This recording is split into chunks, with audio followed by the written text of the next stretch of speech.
கடகராசி அன்பர்கள் தன்னுடைய வாழ்நாள்ல சித்தம்போக்கு சிவம்போக்குன்னு வாழ்பவர். சந்திரன்னாலே பாத்தீங்கன்னா டெய்லி மூவ்மெண்ட் இருந்துகிட்டே இருக்கும். அதே சமயத்துல உங்களுடைய எண்ணங்கள் தினசரி ஒரு எண்ணங்களாக மாறிக்கிட்டே இருக்கும். எப்படி சந்திரனாகப்பட்டவர் ஒவ்வொரு நாளும் ஒவ்வொருடைய நட்சத்திரத்தை கடந்து செல்கிறாரோ அதே மாதிரிதான் இந்த கடகராசி அன்பர்களினுடைய மனநிலையும் பாத்தீங்கன்னா இன்னைக்கு ஒரு மனநிலை இருக்கும், நாளைக்கு வேற மாதிரி மனநிலை இருக்கும். இந்த கடகராசி அன்பர்கள் நீங்க அதிகமா என்ன பண்ணணும் அப்படின்னு கேட்டீங்கன்னா விநாயகருக்கு தோப்பு கரணம் போடணும். இந்த கடகராசி அன்பர்கள் முதல்ல கேட்கக்கூடிய ஒரு விஷயம் என்ன அப்படின்னா, மேடம் நான் தெய்வத்தை கூப்பிட்டா மாத்திரம்தான் எனக்கு பிரச்சனை நிவர்த்தி ஆகுமா? எவனுமே சாமியை கும்பிட மாட்டீங்கன்னா அவங்களுக்கு எல்லாம் பிரச்சனையே இல்லை மேடம், எனக்கு மட்டும்தான் இவ்வளவு பிரச்சனை இருக்குன்னு கிடையவே கிடையாது. நீங்கள் செய்த கடகராசியில பிறந்தவங்க எப்போதுமே பார்த்தீங்கன்னா முன் ஜென்மத்துல நிறைய பேருக்கு நீங்க உதவிகள் செஞ்சிருப்பீங்க. அந்த உதவிகள்னால நிறைய ஏமாற்றங்களையும்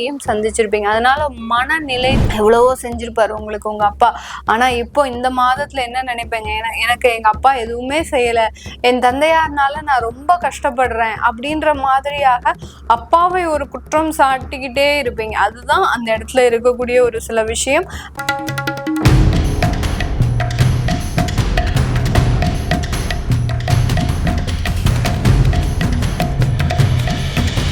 கடகராசி அன்பர்கள் தன்னுடைய வாழ்நாள்ல சித்தம்போக்கு சிவம்போக்குன்னு வாழ்பவர்கள். ஏன்னா உங்களுடைய ராசி அதிபதி சந்திரன்னாலே பாத்தீங்கன்னா டெய்லி மூவ்மெண்ட் இருந்துகிட்டே இருக்கும். அதே சமயத்துல உங்களுடைய எண்ணங்கள் தினசரி ஒரு எண்ணங்களாக மாறிக்கிட்டே இருக்கும். எப்படி சந்திரனாகப்பட்டவர் ஒவ்வொரு நாளும் ஒவ்வொருடைய நட்சத்திரத்தை கடந்து செல்கிறாரோ அதே மாதிரிதான் இந்த கடகராசி அன்பர்களினுடைய மனநிலையும் பாத்தீங்கன்னா இன்னைக்கு ஒரு மனநிலை இருக்கும், நாளைக்கு வேற மாதிரி மனநிலை இருக்கும். இதுல பாத்தீங்கன்னா 15 நாள் நல்ல ஒரு ஆரோக்கியமாக இருந்தாங்க அப்படின்னா 15 நாள் கொஞ்சம் டிப்ரெஷனா இருப்பாங்க. என்ன கவலைன்னே இவங்களால கண்டுபிடிக்க முடியாது. ஆனா மனசுல பாத்தீங்கன்னா ஒரு எரிமலை வெடிச்சுக்கிட்டே இருக்கும். யாரையாவது பத்தி நினைக்கிறது, யாரையோ பத்தி தேவையில்லாம யோசிக்கிறது. அடுத்து பாத்தீங்கன்னா அவங்களுடைய பாக்கெட்ல காசே இருந்தா கூட காசு இல்லைன்ற மாதிரியாக அந்த ஒரு மனநிலையை பாத்தீங்கன்னா எதிர்மறையாக நீங்க மாற்றிக்கிட்டே இருப்பீங்க. இதுதான் இந்த கடகராசி அன்பர்களுடைய ஒரு சூட்சுமமே. இந்த கடகராசி அன்பர்கள் நீங்க அதிகமா என்ன பண்ணணும் அப்படின்னு கேட்டீங்கன்னா விநாயகருக்கு தோப்பு கரணம் போடணும். விநாயகருக்கு தோப்பு கரணம் போட்டீங்க அப்படின்னாலே உங்களுடைய மனநிலைன்றது மிகப்பெரிய அளவுக்கு மாற்றத்தை தரக்கூடிய ஒரு நேரமாக தான் இருக்கும். ஏன்னா இந்த விநாயகருக்கு தோப்பு கரணம் போடும்போது நம்ம அந்த தலையில கொட்டிட்டு அதுக்கப்புறமா அந்த 2 காதுலையும் கையை பிடிச்சிட்டு நம்ம பண்ணுவோம். அப்படி இருக்கும்போது அந்த மனநிலையாகப்பட்டது ஒரு நிலைப்படுத்தக்கூடிய ஒரு சாராம்சத்தை அந்த விநாயகரினுடைய தோப்பு கரணம் கொடுக்கும். நிறைய கடகராசி என்பர்கள் இவர்கள் படிக்கக்கூடிய காலத்துலலாம் இவர்கள் ஒரு 90s 80s பிறந்தவர்களாக இருந்தாங்க அப்படின்னா இவர்கள் படிக்கக்கூடிய காலத்துல அந்த ஸ்கூலுக்கு போகும்போதோ கல்லூரிக்கு போகும்போதோ டெய்லி விநாயகருக்கு தோப்பு கரணம் போட்டிருப்பாங்க. இது நீங்க போட்டிருந்தீங்க அப்படின்னா கண்டிப்பா கீழே கமெண்ட் பாக்ஸ்ல பதிவு பண்ணுங்க. ஏன்னா அப்படி இருந்த ஸ்டேஜ்ல நீங்க நல்லா இருந்திருப்பீங்க. வாழ்க்கையில எந்த விதமான ஒரு துன்பத்தையும் சந்திக்காம எந்த விதமான துன்பம் வந்தாலும் அதை எதிர்த்து போராடக்கூடிய ஒரு சக்தியை அந்த விநாயக பெருமான் உங்களுக்கு கொடுத்திருந்திருப்பாரு. ஆனா இப்ப அது எல்லாத்தையுமே ஒரு விரக்தியின் காரணமாக ஒரு வெறுமையின் காரணமாக என்னைக்கு உங்களுக்கு ஒரு குடும்பம்ன்ற ஒரு அமைப்பு வந்ததோ அன்னையில இருந்தே பாத்தீங்கன்னா ஒரு வெறுமையை நீங்க அதிகமாக எதிர்பார்த்துட்டு இருப்பீங்க. அதனாலேயே பல விஷயங்கள்ல நீங்க செய்யாம அப்படியே கிடப்புல போட்டீங்க. மீண்டும் இந்த விஷயங்களை நீங்க ஆரம்பிங்க. ஒரு நல்ல ஒரு மாற்றத்தை தான் கொடுக்க போகுது. இந்த ஆவணி மாதம் ஏன் அப்படி சொல்றேன் நான் உங்களுக்கு அப்படின்னு கேட்டீங்கன்னா இந்த மாதத்துலதான் அந்த விநாயக சதுர்த்தி வருது. இந்த மாதத்துல இருந்து நீங்க பழைய மாதிரி எப்படி இருந்தீங்களோ அதே மாதிரி உங்களுடைய அமைப்புகளை மாற்றுங்க. நீங்க இருக்கிற நிலைமை எல்லாம் உங்களுக்கு கஷ்டம் இருக்கு, உங்களுக்கு பண நெருக்கடிகள் இருக்கு, உங்களுக்கு தேவையில்லாத ஒரு தொந்தரவுகள் இருக்கு, தேவையில்லாத ரிலேஷன்ஷிப் மூலமாக நீங்க பலவிதமான சவால்களை சந்திச்சிட்டு இருக்கிறீங்க, எல்லாமே இருக்கு. அதெல்லாம் ஒரு பக்கம் இருக்கட்டும், நமக்கு பிரச்சனைகள் எல்லாமே ஒரு பக்கம் இருக்கத்தான் செய்யும். அப்படி இருக்கும்போது நமக்கு அதுக்குண்டான நிவர்த்தியை முதல்ல முதல்ல தேடணும். நிவர்த்தி எங்க இருந்து வருது? இந்த மாதிரியான அமைப்புகள் மூலமாக, இந்த மாதிரியான தெய்வ வழிபாடுகள் மூலமாக தான் இந்த கடகராசி என்பர்களுக்கு வரும். இந்த கடகராசி என்பர்கள் முதல்ல கேட்கக்கூடிய ஒரு விஷயம் என்ன அப்படின்னா, மேடம் நான் தெய்வத்தை கூப்பிட்டா மாத்திரம்தான் எனக்கு பிரச்சனை நிவர்த்தி ஆகுமா? எவனுமே சாமியே கும்பிட மாட்டீங்கன்னா அவங்களுக்கு எல்லாம் பிரச்சனையே இல்லை மேடம், எனக்கு மட்டும்தான் இவ்வளவு பிரச்சனை இருக்குன்னு. கிடையவே கிடையாது. நீங்கள் செய்த கடகராசியில பிறந்தவங்க எப்போதுமே பார்த்தீங்கன்னா முன் ஜென்மத்துல நிறைய பேருக்கு நீங்க உதவிகள் செஞ்சிருப்பீங்க.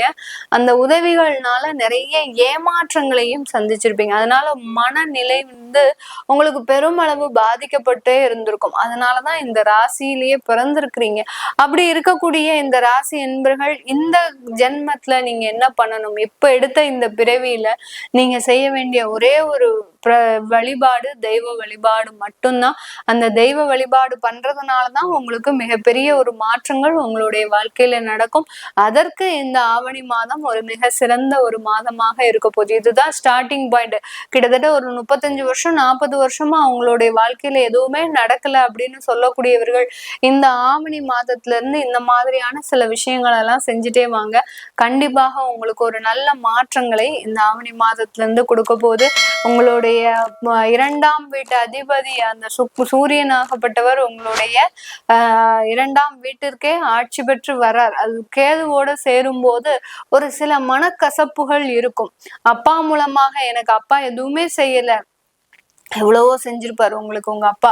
ஆனா இப்போ இந்த மாதத்துல என்ன நினைப்பேங்க, எனக்கு எங்க அப்பா எதுவுமே செய்யல, என் தந்தையார்னால நான் ரொம்ப கஷ்டப்படுறேன் அப்படின்ற மாதிரியாக அப்பாவை ஒரு குற்றம் சாட்டிக்கிட்டே இருப்பீங்க. அதுதான் அந்த இடத்துல இருக்கக்கூடிய ஒரு சில விஷயம். அதனால அதுக்கு எல்லாத்துக்குமே நிவர்த்தி தான் நான் முதலையே சொல்லிட்டேன். அதனால நீங்க தயவு செய்து இந்த தெய்வ வழிபாடை பண்ணுங்க. கடகராசி என்பர்கள் மிகப்பெரிய ஒரு மாற்றத்தை நீங்க இந்த மாதத்துல இருந்து அனுபவிக்க போறீங்க. வேலை இல்லாமல் திண்டாடுபவர்கள் நிறைய கடகராசி என்பர்கள் 75ல பிறந்தவர்கள். அதாவது 75ன்னு பார்க்கும்போது இன்னைக்கு நேரத்திற்கு நமக்கு 50 வயது ஆகுச்சு. அந்த 50 வயதை தாண்டியவர்கள் கூட நிலையான ஒரு வேலைன்றது இல்லை. மிகப்பெரிய ஒரு கொடுமையான விஷயம்.